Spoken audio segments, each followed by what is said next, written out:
Zoe here, who has an interview with a Trump supporter. Zoe?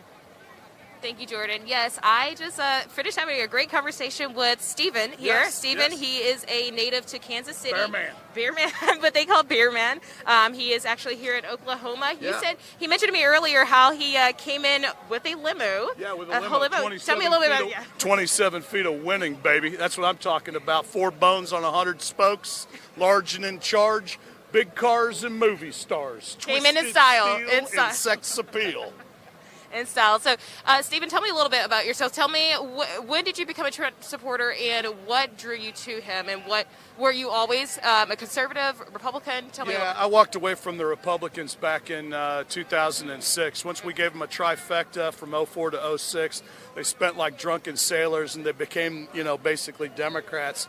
So I walked away from them back then. Then they, half the country's wealth was stolen in broad daylight. September of 09, nobody goes to jail except Bernie Madoff, and he was stealing from his own people. Then, of course, they ushered in Obama to normalize Marxism in the United States of America, teeing it up for Hillary to do us in. I just, you think it'd be common sense you wouldn't vote for a guy named Obama for president of the United States, particularly since that wasn't even his real name, but, Well, thank you for sharing that. One more question for you too.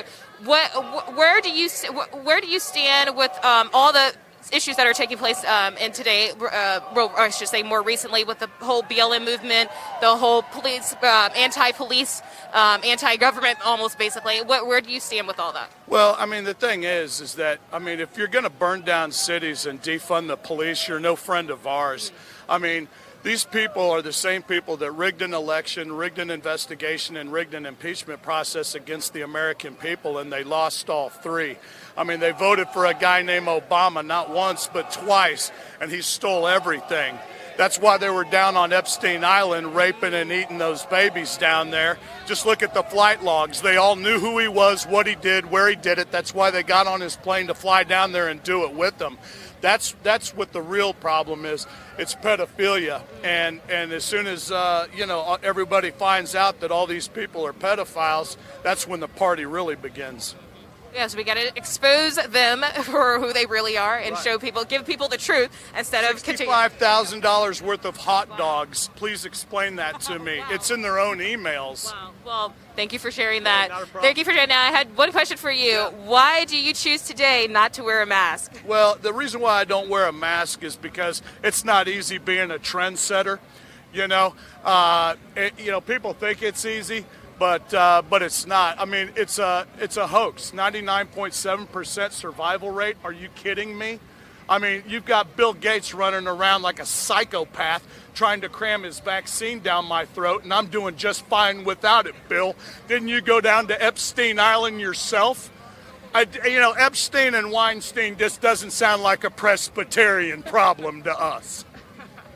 Well, thank you for sharing that. But, of course, that does not go against the basic safety procedures that we should be doing at a daily basis, washing your hands, staying at least as far away as possible. If you took that mask off, I'd make out with you.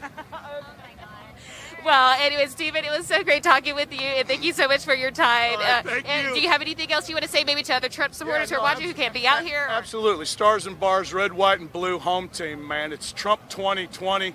They're throwing an octogenarian at us, struggling with dementia, trying to hide liquor on his breath, dealing with a son who just got a stripper pregnant down in Arkansas, cheating on his dead brother's wife. Well, Stephen, again, thank you. Thank you so much for your time. You have a blessed day. Well, he had a lot to say, and we'll hear some more stories, I'm sure. And, yeah, thank you, Liz. Okay, we're going to hop it off. There was